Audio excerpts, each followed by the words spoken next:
Good morning, grade 11s. Today I want us to skip topic 11. Please skip topic 11.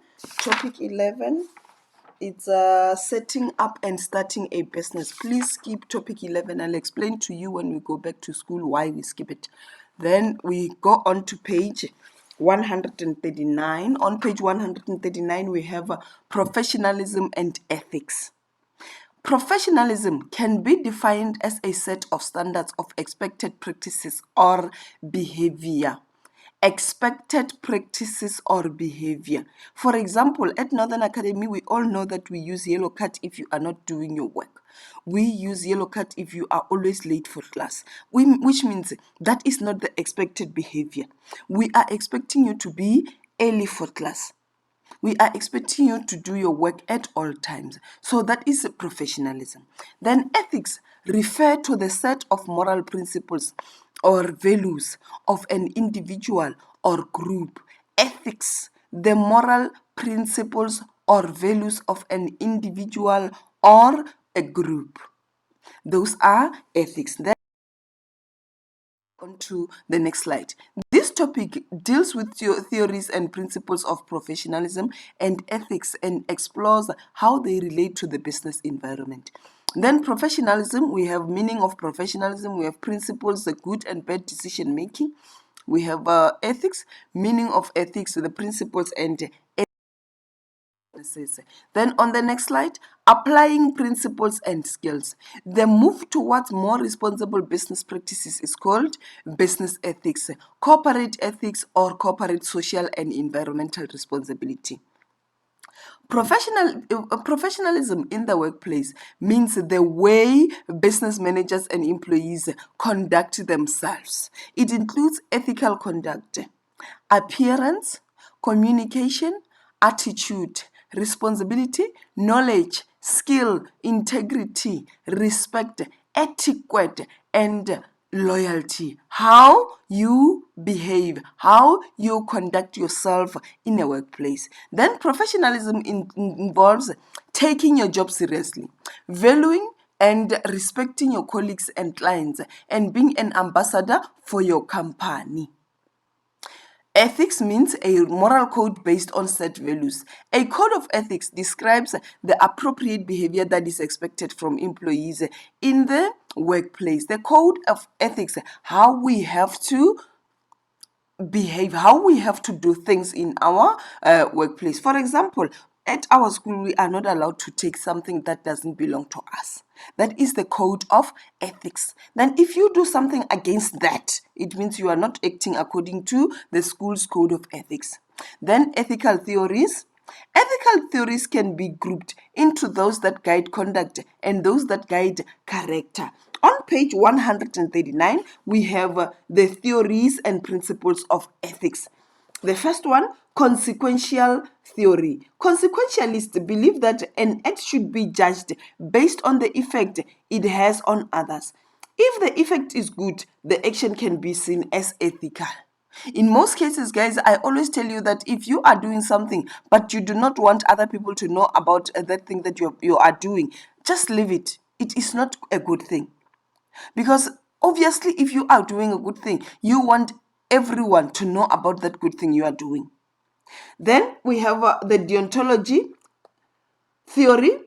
The deontologists believe that if an action is consistent and acceptable to the general population, no matter if it has a bad effect on someone, then it is the right thing to do. Here, majority rule. If the majority of the population is accepting that thing as good, then it is the right thing to do. The consequence of the action is not important. Then, objectivity theory. Objectivists believe that moral values can be objectively true, independent of individual personal feelings. If the action is justifiable in terms of the moral norm, then it is the right action. We have a moral norm. A moral norm, the way that we do things every day, that thing is always going to be done that way, not the other way around. And then if that moral norm, if that thing was done according to the moral norm, then it is the right thing to do. Then Relative theory.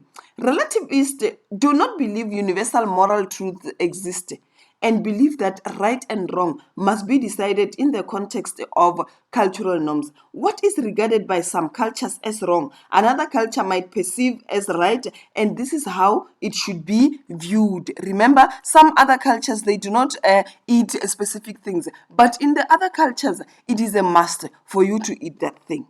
So it doesn't matter whether it is done this way according to the other culture or that way according to the other culture. Right. And then now we have to go on to that was according to page 139, the ethics, the theories and principles of ethics. And then we have the principles of ethics and how they are related to the business environment. You must be trustworthy. You must meet obligations. You must be able to involve in community involvement. You must be able to control accounting control. Then we have the principles of professionalism and how they relate to the business environment. Then on page 139 again, the principles of professionalism. 1, respect. You honor the commitment you made to your employer or customers. You are not going to do something right when they are only looking at you. Even if they are not available, you must continue making things right because you honor the commitment you made to your employer or employees. Then number 2, quality assurance. You care about the quality of your work before submitting it. For example, guys, if I'm teaching you in the way that I am not satisfied, it means I'm not providing the quality of my work. So I have to try by all means to be sure about the quality of my work. Then proactive.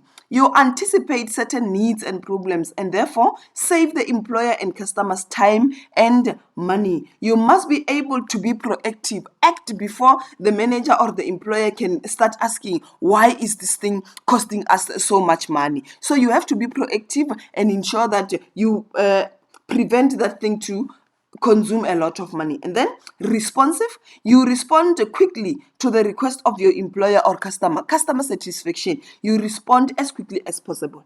Then timeline is you meet deadlines by completing assignments before they are due. Try by all means to meet deadlines.